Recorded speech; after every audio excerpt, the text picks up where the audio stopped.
행복하십니까? 여러분의 가정은 어떻습니까? 행복하십니까? 우리 교회 나오니까 어떻습니까? 행복하십니까? 여러분 예수 안에 행복하셔야 될 줄 믿습니다. 그러면 한번 믿음의 고백을 할까요? 예수님 안에 나는 행복합니다. 예수님 안에 나에게 기적이 일어납니다.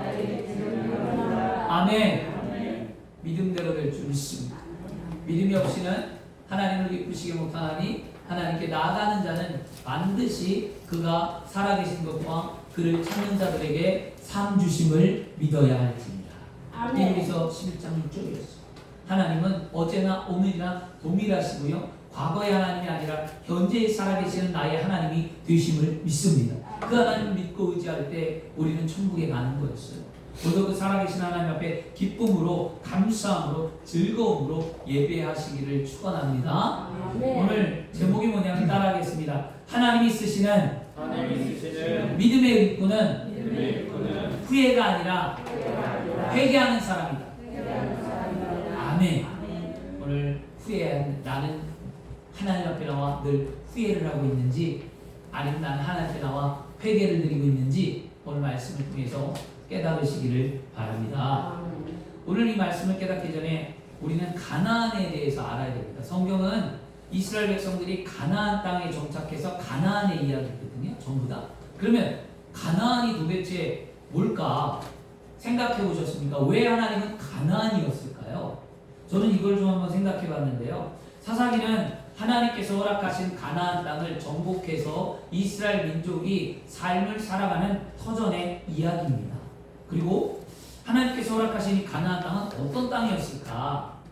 우리는, 저와 여러분은 말씀을 통해서 가나안 땅을 볼 때 항상 들었던 얘기, 젖과 꿀이 흐르는 축복의 땅이다 라고 우리 이렇게 말씀을 들었습니다. 그렇죠? 그러면 정말 가나안 땅은 젖과 꿀이 흐르는 축복의 땅이었을까요? 창세기에 보면 제일 먼저 하나님이 아브라함을 통해 창세기 말씀하시는데요. 창세기 17장 8절 말씀에 내가 너와 내 후손에게 내가 거류하는 이 땅, 곧 가나안 온 땅을 주어 영원한 기업이 되게 하고 나는 그들의 하나님이 되리라. 하나님은 아브라함을 선택하고 부르실 때 아브라함에게 이미 후손들에게 그 가나안 땅을 주고 내가 하나님이 됨이라 라고 약속하셨어요. 가나안의 약속과 하나님의 됨의 약속, 두 가지를 약속하셨는데요. 하나님은 왜 아브라함에게 이런 말씀을 하셨을까요? 그리고 하나님은 왜 하필이면 수많은 땅들 가운데 가나안 땅을 지목했을까요? 궁금하지 않으세요? 왜 가나안 땅일까요? 땅이 없어서 가나안 땅일까요? 저는 이게 너무나 궁금했어요. 그래서 저희가 목사가 되고서도 성경도 찾아보고 다 읽어보면서 문득 왜 가나안이지? 아니 많은데, 땅이 많은데 왜 가나안일까? 궁금했습니다. 그런데 성경을 읽어도 왜 가나안일까? 하나님이 가나안을 주셨다, 확실하게 주셨다라고 명확하게 얘기하는 말씀이 그렇게 없더라고요. 제가 아직 잘 찾아보지 못했겠지만 지금 제 견해에서는 없었어요. 그런데 무엇을 통해 알았냐면, 저는 이 가나안 땅의 그 기후와 지리적인, 가나안 땅의 기후와 지리적인 측면을 통해 하나님이 가나안을 주신 이유를 발견했습니다. 여러분, 가나안은요, 하나님, 한마디로 말하면 가나안은 하나님을 의지하지 않고는 살 수 없는 땅이었다. 하나님을 의지하지 않으면 살 수 없는 땅이 가나안이에요. 그래서 하나님은 내가 너의 하나님이 됨이라고 아브라함에게 약속하셨던 거거든요. 그 기후적인 측면을 보면 가나안 땅은요, 비가 오지 않으면 살 수 없는 땅이 가나안이었어요. 비 없이 살 수 없는 땅. 이스라엘의 기후는 건기와 우기로 나눕니다. 그래서 이스라엘은요, 4월부터 9월까지를 건기라고 해요. 그래서 건기는 비가 오지 않아요. 4월부터 9월까지. 근데 얼마나 극심했는지 그 땅의 작물들이 다 죽어버려요. 그렇게 다 죽어버리고요. 그리고 가을인 10월이 지나면 비가 내리기 시작해요. 10월달에. 그래서 그때를 성경에 들어보셨을 거예요. 그때를 무슨 비냐? 이른비라고 해요. 성경에 이른비. 그때가 되면 파종을 하고 씨를 뿌립니다. 그리고 다시 3월이 되면 곡물을 수확하게 되는데, 그때 또 비가 내리지 않으면 그 곡물이 다 죽어요. 그래서 그때 비를 성경에서 늦은 비라고 얘기합니다. 이 말씀이 어디냐면 신명기 11장 14절 말씀에 야훼께서 너희 땅에 이른 비와 늦은 비를 적당한 때에 내리시니 너희가 곡식과 포도주와 기름을 얻을 것이요 라고 말씀합니다. 다시 말해서 하나님께서 이른 비를 내려주시지 않으면 그 땅에 곡물을 심을 수 없다는 거예요. 딱딱한 땅에 어떠한 곡물도 심을 수 없고 어떠한 곡물이 씨를 심어서 뿌리를 내릴 수 없는 거고요. 그리고 아무리 땀 흘려서 곡식을 심는다고 하더라도 3월 이후에 늦은 비가 오지 아니하면 곡식의 결실을 맺을 수 없고 쭉정이만 거둔다는 거였어요. 여러분, 그리고 이것처럼 가나안 땅은요, 하나님이 비를 내려주지 아니하면 살 수 없는 땅이었어요. 그리고 또 이스라엘 민족이 가나안 땅에서 들어가기 전에 오늘 사사기 보면 애굽에서 출애굽을 했잖아요. 근데 애굽은 어떤 땅이냐면 애굽은 600km나 되는 나일강이 있기에 애굽은 늘 풍요로운 땅이었습니다.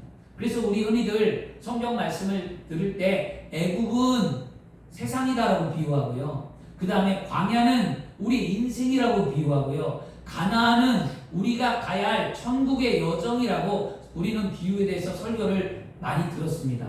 애굽 땅은 비를 주시는 하나님이 없이도 살 수 있는 땅이고, 가나안 땅은 비를 주시는 하나님 없이는 살 수 없는 땅이 가나안 땅이었습니다. 세상은 하나님 없이 살 수 있습니다. 그러나 예수 믿고 구원받은 우리들은 하나님 없이 살 수 없습니다. 하나님이 가나안을 통해서 이스라엘 백성들에게 하나님 없이 단 한순간도 살 수 없는 존재임을 가르쳐주기 위하여 가나안 땅을 선택하셨습니다. 오늘날 저와 여러분들도 그렇습니다. 우리는 하나님이 주시는 은혜 없이는 단 한순간도 살 수 없는 존재임을 기억하십시오. 하나님이 은혜를 주셨기에 오늘도 우리는 살아가는 거예요. 또 지리적인 측면을 보면은요, 가나안은 어떤 위치에 놓여 있었냐면요, 도망갈 곳이라고는 한 군데도 없는 갇힌 땅이었다는 거예요. 또 피할 길이 없어요. 왜냐하면 이 가나안 땅의 서쪽에 보면 지중해 연안이 있거든요. 이 지중해 연안은 항구가 없으니까 이들이 도망갈 수 없고요. 그리고 그 아래에는 애굽이 버티고 있었고요.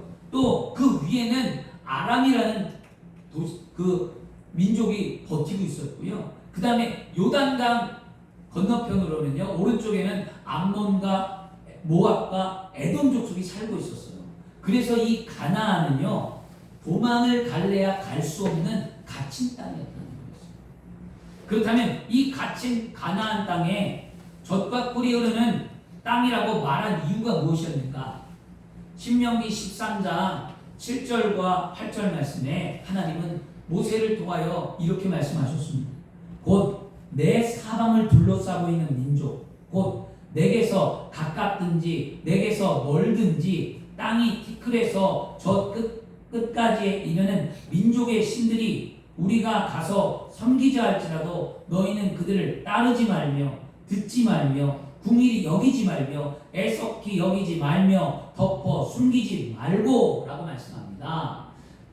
어떤 환경에 있든지, 이 말씀이 뭐냐면 어떠한 환경에 있든지 어떤 민족이 너에게 가깝든지 멀든지 그 민족과 뭐하라는 거예요? 타협하지 말라는 거예요. 그 민족의 신들을 섬기지 말라는 거예요. 그리고 오직 뭐하라냐면 오직 야훼 하나님을 의지하라고 신명기에서 모세를 통해 하나님은 분명히 말씀하셨습니다. 이스라엘 백성들이 오직 하나님만을 의지할 때 하나님께서는 그 갇힌 땅, 그 갇힌 가나안 땅에서 젖과 꿀이 흐르는 축복의 삶을 주겠노라고 약속하셨어요. 여러분, 이렇게 기후적으로나 지리적으로 볼 때 가나안 땅은 어떤 땅이었습니까? 오직 하나님만을 의지할 수밖에 없는 땅이었다는 거예요. 하나님이 가나안으로 이들을 이끈 것은 오직 살아계신 하나님만을 의지하라는 거예요. 세상 의지하지 말아요. 참 이것을 보면서 저는 깨달으면서 놀랍구나. 하나님이 그렇게 만드셨구나. 그렇게 비가 내리지 않으면 살 수 없는 땅. 사방이 우겨싸움이 당해도 갇힌 그 땅에서 하나님은 이 민족이 하나님을 섬길 때 그 민족을 축복을 주셨던 하나님. 그 하나님이 누구의 하나님입니까? 나의 하나님이십니다. 사방이 우겨싸움을 당하고 내가 갇힌 것 같고 막막한 것 같지만 하나님을 신뢰할 때 하나님이 나에게 복을 주신다는 거예요. 그렇죠? 세상에 먹을 것이 없고 힘들고 어려운데 하나님이 나에게 은혜를 주시니까 내가 기쁨으로 살아가는 거예요. 사랑하는 주 안에 사랑하는 여러분, 우리 인생에서 오직 하나님만을 의지하고 살면 우리는 젖과 꿀이 흐르는 축복의 삶을 살 수 있게 되는 줄 믿습니다. 잠언서 28장 25절 말씀에도요, 성경은 말씀합니다. 욕심이 많은 자는 다툼을 일으키나 야훼를 의지하는 자는 풍족하게 되느니라. 세상을 의지하면 망하지만 하나님을 의지하면 승리와 축복이 있습니다. 그러므로 예수 믿고 구원받은 여러분, 믿음으로 하나님을 의지하고 살기를 축원합니다. 또한 지금 인생이 광야길에서 헤매이고 막막하고 고통 가운데 살고 있다면 오늘 복음을 받아들이고 예수 그리스도의 십자가 앞에 나와 나의 죄를 고백하고 회개함으로 구원을 받아 예수를 나의 구세주로 영접함으로 하나님의 자녀가 되시기를 바랍니다. 그러면 하나님께서 여러분을 반드시 책임져 주실 줄 믿습니다. 그리고 하나님께서 요구하시는 순종의 삶을, 하나님만을 전적으로 의지하는 그리스도인의 삶을 살아갈 때에 하나님께서는 여러분의 인생의 길을 여시고 여러분을 축복해 주신 줄 믿습니다. 하나님, 이렇게 하나님만을 의지하고 살아가야 할 이 가나안 땅에서 이스라엘 백성들이 하나님 앞에 지금 어떻게 했다는 거예요? 하나님이 이런 가나안을 주셨어요. 오직 날만을 의지하라. 그럼 내가 복을 준다. 그런데 그 가나안 땅에서 이스라엘 백성들이 지금 악을 행했다라고 말씀하는데요. 하나님을 의지하고 살아가야 할 그 가나안 땅에서 이스라엘 백성들은 하나님을 버렸다는 거예요. 세상을 다시 의지했다는 거예요. 그러면 또다시 어떤 사이클이 벌어집니까? 사사기 6장 1절에 하나님 보시기에 그들이 또 악을 행했다고 그러는데 그 악을 행함으로 말미암아 이제는 여러분 사사기의 사이클을 잘 기억해야만 합니다. 악을 행했습니다. 범죄했습니다. 그러자 하나님이 그 이스라엘 민족이 회개하고 돌아오기 위하여 무엇합니까? 이웃 나라에게 넘기십니다. 그리고 그들은 징계를 받습니다. 그 징계가 고통스러웠던 이스라엘 백성들이 하나님 앞에 부르짖고 회개합니다. 부르짖고 회개하는 그들을 하나님은 외면하지 아니하시고 한 구원자를 택하여 그들을 태평성대를 이루신다는 거였어요. 그래서 이스라엘 백성들이 범죄, 징계, 회개, 구원, 안정이 무려 이 사사기에는 약 350년 동안 돌았다는 거였어요. 계속. 근데 오늘요, 사사기 1장에 말을 하는 이 악을 행했다는 말이 무슨 뜻이냐면요, 이스라엘 백성들은 하나님이 누구이며 악을 행한 게 그냥 하나님을 떠났다는 게 아니에요. 하나님이 누구이며 하나님이 무엇을 하셨으며 하나님께서 무엇을 명심하라고 했는지를 그들은 잊어버렸다는 거예요. 우리 인생에 하나님이 누구인지 잊어버리면 안 됩니다. 그리고 우리 인생에 하나님이 나를 통해 무엇을 행하셨는지 잊어버리면 안 됩니다. 그리고 하나님이 나에게 무엇을 요구하셨는지를 잊어버리면 안 됩니다. 그럼 우리는 그것이 우상숭배요, 그것이 악의 길로 가는 삶의 모습이라는 것이죠. 하나님께서 이스라엘 백성들에게 가나안의 땅에 들어가면 어떻게 하라고 했냐면 이방 민족의 신들을 섬기지 말고 따르지 말라고 말씀했는데 이 이스라엘 민족은 자신들의 옳은 소견대로 행하고만 했다는 거죠. 여러분, 옳은 소견대로 행하지 마십시오. 과연 내 뜻이 하나님 앞에 맞는지를 먼저 묻고 기도하시길 바랍니다. 이것이 마음이 아픈 자의 모습이었어요. 다윗이 왜 하나님 앞에 마음이 아팠습니까? 다윗은 인간 쓰레기였고 중범죄를 저질렀고 정말로 씻을 수 없는 죄를 지었지만 다윗이 훗날 하나님이 그 죄악에서 건져서 다윗을 사용하고 썼을 때 다윗을 왜 마음이 아픈 자라고 말씀했냐면 다윗은 늘 하나님 앞에 묻는 자이기 때문이에요. 자신이 옳은 소견대로 했다 죄를 지었잖아요. 이쁘고 아름답고 자꾸 바라보며 옳은 소견대로 그 여인을 취했잖아요. 이게 죄라는 것을 안 다윗은 하나님 보시기에 이제는 죄를 짓지 않기 위해서 어떻게 했습니까? 늘 물었어요. 하나님, 이 방법이 맞습니까? 인생이 맞습니까? 이것을 행해야 합니까? 여러분의 삶에 늘 하나님 앞에 묻는 기도를 드리고 하나님 앞에 기도하는 삶이 되기를 축원합니다. 그리고 이스라엘 백성들이 그렇게 하나님 앞에 옳은 소명대로 행하지 않자 악을 행하자 하나님은 이스라엘 민족을 주변 이웃 국가에 팔았잖아요. 넘겼잖아요. 그리고 그들한테 고통당하게 했는데 그들이 돌아오지 않을 때 하나님은 더 극심하게 이스라엘 민족을 징계했단 말이죠. 그리고 난 다음에 결국 그들이 하나님 앞에 돌아왔어요. 이게 사사기예요. 우리 배웠어요. 운니엘을 통하여 사사 운니엘이 등장할 때 이스라엘이 어떻게 했습니까? 구산 리사이담에게 몇 년을 8년 동안을 괴롭힘을 당하죠. 그리고 운니엘을 통하여서 구원을 받은 사사를 통해 40년을 태평성대를 이루고요.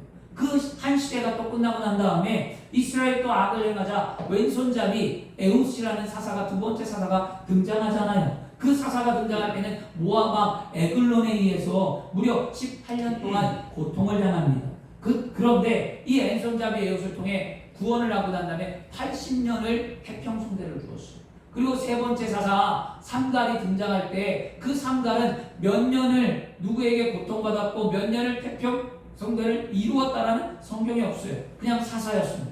그리고 난 후에 여자 사사 드보라가 등장할 때에는요, 바로 가나안 땅 야빈에게 20년 동안 압제를 당하고 고통을 당하다가 하나님이 40년을 그들에게 평화를 주셨습니다. 이것을 압제당한 기간과 태평성대를 이룬 기간을 더하면 약 206년이라는 세월이 흘렀다는 거예요.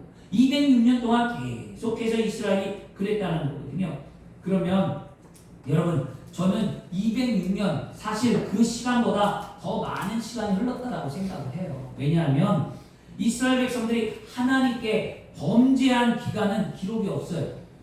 이스라엘이 언제부터 범죄했다는 게 아니라 그냥 하나님 앞에 악을 행했더라, 그리고 넘기셨더라. 그러면 이스라엘 민족이 악을 행한 기간이 있었을 거 아니에요. 넘기신 이후에 고통당한 것이 몇 년인데, 그러면 악을 행한 기간은 기록이 없다는 것은 무엇이냐면 더 많은 세월 동안 이스라엘 민족이 하나님 앞에 악을 행했다라는 거거든요. 그런데 더 놀라운 것은 무엇이냐면 하나님은 그 이스라엘 민족이 돌아오기를 기다리셨다.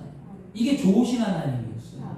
하나님은 회개하고 돌아오기를 기다려. 오늘도 우리 좋으신 하나님은 언제나 항상 우리가 회개하고 돌아오기를 기다리시는 은혜의 하나님이십니다.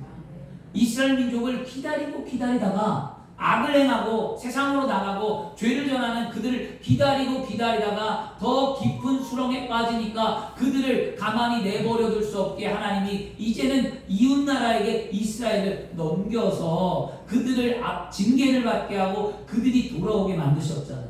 하나님은 우리가 돌아오기를 원했어요. 여러분, 징계받지 마시고 그냥 돌아오세요. 지금이 돌아갈 때입니다. 따라하겠습니다. 지금이 돌아갈 때입니다. 아멘. 빨리 하나님 앞에 돌아와서 나의 삶을 고백하시기를 바랍니다. 이사야 30장 18절 말씀에도 그러나 야훼께서 기다리시나니 이는 너희에게 은혜를 베풀려 하시며 일어나시리니 이는 너희를 궁일이 여기려 하십니다. 대저 야훼는 정의의 하나님이시라 그들을 기다리는 자마다 복이 있도다 말씀합니다. 우리는 알아야만 합니다. 하나님은 우리가 죄악 때문에 무너질 때 우리가 돌아오기를 기다리십니다. 그러다가 우리가 돌아오지 않고 너무 멀리 가면 하나님은 다시 구원의 은혜를 베푸시고자 우리를 징계하시며 긍휼을 베풀어 주십니다. 그 하나님 앞에 우리는 오늘 돌아가야만 합니다. 사사기 6장이에요. 하나님께서 기다리시다가 점점 더 악을 행하고 세상으로 나아가는 이스라엘 백성들을 가만히 지켜볼 수 없기에 하나님은 이스라엘 백성들을 미디안 손에 넘겨주었다라고 오늘 성경은 말씀합니다. 그런데 이 미디안 손에 넘겨준 이스라엘 백성들이요, 고통이 얼마나 심했냐면 이 압제는요 지금까지 이스라엘 민족이 겪었던 고난과 아픔과는 비교할 수 없는 고통이었습니다. 사사기 6장 2절 말씀에 이스라엘 백성들이 집을 떠났어요. 그리고 험준한 산에 웅덩이와 굴과 산성을 자기들을 위하여 만들었다고 말씀합니다.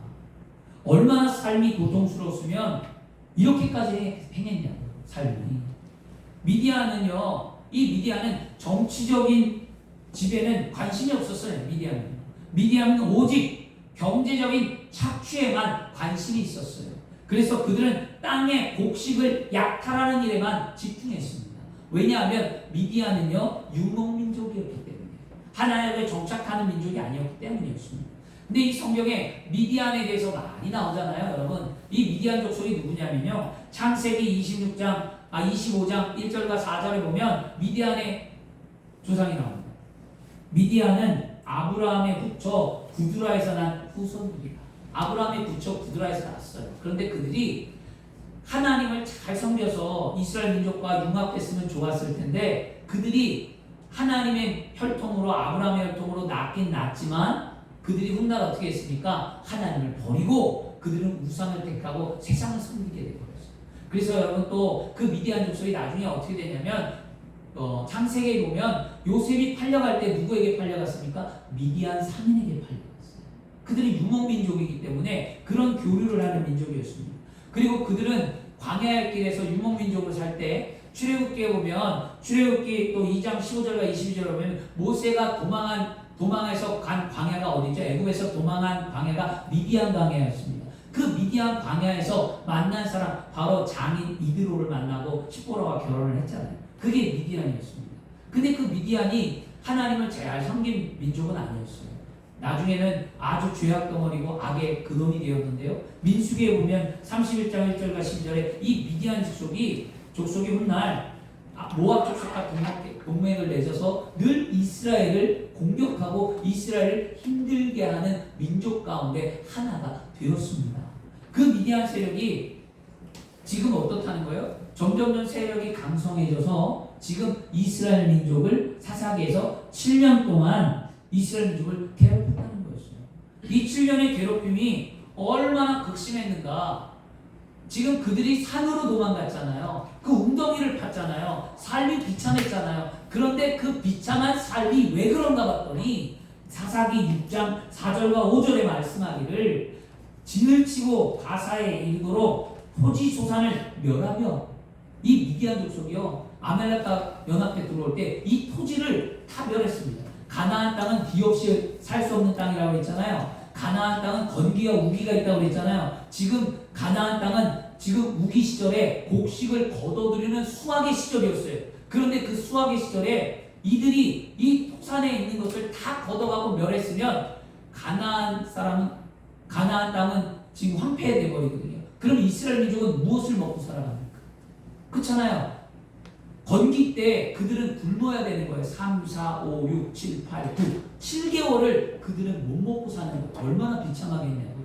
그 환경적인 지리적인 모든 면을 봤을 때 이 가나안 땅에 살고 있는 이스라엘 민족이 지금 고통을 당하고 있는 거예요. 미디안 때문에. 근데 그들이 뭐라고 했냐면 이스라엘 가운데 먹을 것을 남겨두지 않았다. 아무것도 안 남겨뒀대요. 그리고 소나 양이나 나귀도 남겨두지 않았다. 그리고 그들은 짐승과 장막을 가지고 올라가 메뚜기 대낮에 많이 들어오니 그 사람과 낙타가 무수함이라. 그들이 그 땅에 들어가며 멸하리라. 엄청나게 밀려왔다는 거예요. 그러니까 이스라엘 민족이 도망갈 수밖에 없고요. 생명을 어떻게든 보존하기 위해서 산으로 도망갈 수밖에 없잖아요. 이런 압제가 왜 당했냐고요. 하나님을 버렸기 때문이에요. 하나님이 지켜준다고 하고 나는 너의 하나님이 됨이라고 아브라함 때부터 약속했던 그 하나님이 가나안 땅에 들어가거든 이방 민족을 섬기지 말고 옳은 소견대로 살지 말고 악을 행하지 말라고 했는데 그들이 그렇게 범죄하자 하나님은 철저하게 그들을 훈련시킵니다. 그런데 그들이 빨리 돌아오지 않았대요.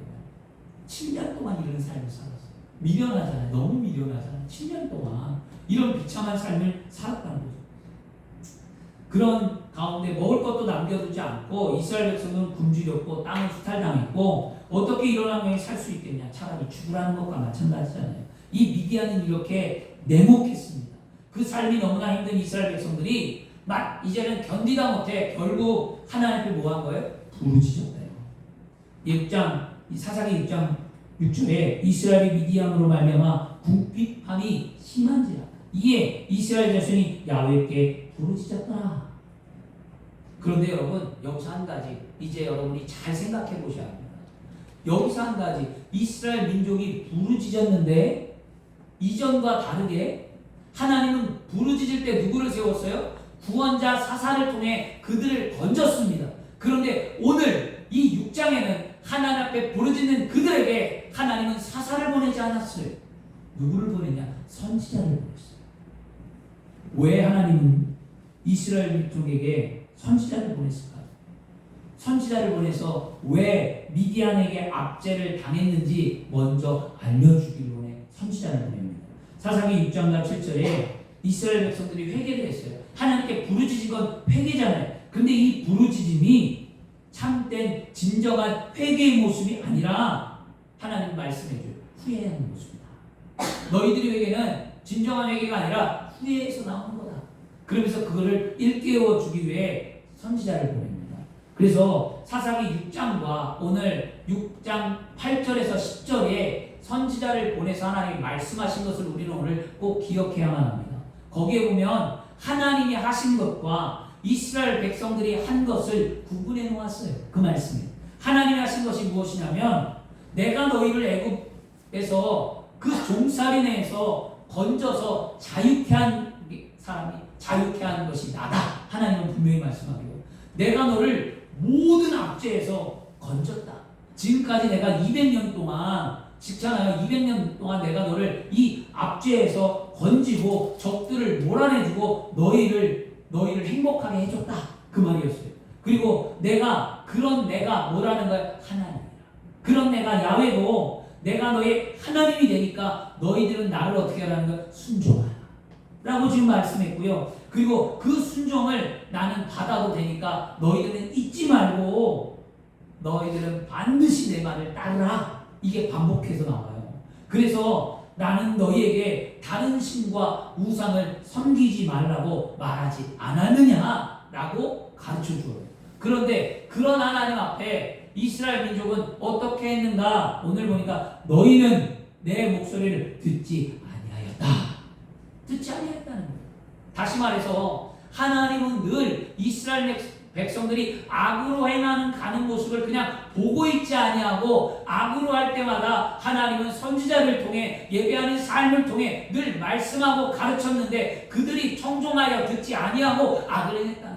오늘날 하나님은 여러분들에게 하나님의 주의 종을 통하여 하나님의 말씀을 늘 선포합니다. 바른 길을 원하고 은혜의 삶을 살기를 원하고 믿음의 삶을 살기를 원하고 하나님의 축복을 받기를 원하여 하나님은 종을 통하여 말씀하고 가르치는데 여러분들이 청종하지 아니하고 듣지 아니하며 그 말씀대로 살지 아니하면 우리는 죄악으로 간다는 거죠. 하나님은 그랬다는 거예요. 기다렸어요. 자꾸 말씀해 주었대요. 이처럼 하나님께서는 사사를 보내어 이스라엘 백성들을 구원하기 전에 먼저 선지자를 보내 죄를 지적하셨습니다. 그러면 하나님께서는 왜 선지자를 통해 이스라엘 백성을 죄를 지적하셨을까요? 그건 바로 무엇이냐면 오늘 꼭 알아야만 합니다. 후회가 아니라 회개를 가르치기 위함이었다는 거예요. 따라하겠습니다. 후회하지 말고 회개하자. 아멘. 이 두 개는 분명히 다릅니다. 고린도전서 7장 10절 말씀에도요. 하나님의 뜻대로 하는 근심은 후회할 것이 없는 구원에 이르게 하는 회개를 이루는 것이요 세상의 근심은 사망을 이루는 것이니라. 하나님 안에 하는 근심과 세상에 하는 근심 둘 다 매우 깊은 슬픔과 고통을 갖고 있다는 것은 같아요. 그러나 여러분 세상적인 슬픔이나 후회는요 진정한 변화가 없지만 하나님 안에 십자가 앞에 나와 회개하는 그 슬픔의 회개는 변화를 가져온다는 거예요. 여러분의 삶에 오늘 변화가 나타나야 될 줄 믿습니다. 후회는 결과에 대한 슬픔이에요. 후회는 결과에 대한 슬픔. 죄 자체에 대한 슬픔이 아니라 나쁜 결과가 없으면 슬퍼하지 않는다는 거죠. 이스라엘 백성들이 나쁜 결과가 있었잖아요. 고통과 압제라는 이 나쁜 결과가 있으니까 그들이 슬퍼하고 후회한 거예요. 이런 삶을 살지 말아야지 라고 후회한 건데 하나님은 그 후회를 원하지 않는다는 거예요. 그것이 아니라 회개를 원한다는 거예요. 나쁜 삶으로 통해 하나님을 찾았으면 회개했으면 다시는 과거의 삶으로 돌아가지 아니하며 변화된 삶을 살기를 원하는 것, 이것이 하나님이 우리에게 주는 말씀입니다. 오늘 여러분 회개의 삶을 꼭 사시기를 바랍니다. 이스라엘 백성들은 계속으로 하고 있는 회개는요 자신들의 나쁜 결과 때문에 회개했다는 것.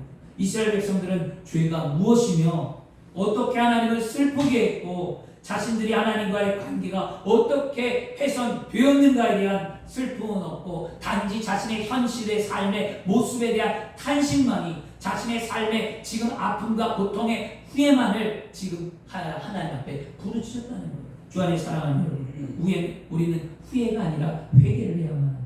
나의 죄가 무엇인지, 나는 어떻게 하나님을 슬프게 했는지, 나와 하나님의 관계가 어떻게 지금 멀어지고 있고 깨어졌는지, 이 사실에 대한 깊은 묵상이 오늘 있어야 될 줄 믿습니다.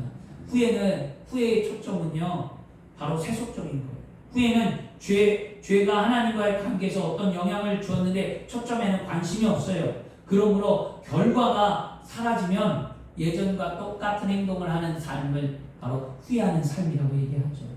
그런데 여러분, 고난과 아픔이 찾아올 때마다 이스라엘 백성들이 하나님께 부르짖은 것은 회개가 아니라 오늘 후회하는 삶의 모습이었기 때문에 하나님은 그것을 깨닫게 하셨어요. 하나님께서는 선지자를 통하여 후회하지 말고 정말 회개하라고 말씀해주고 있습니다.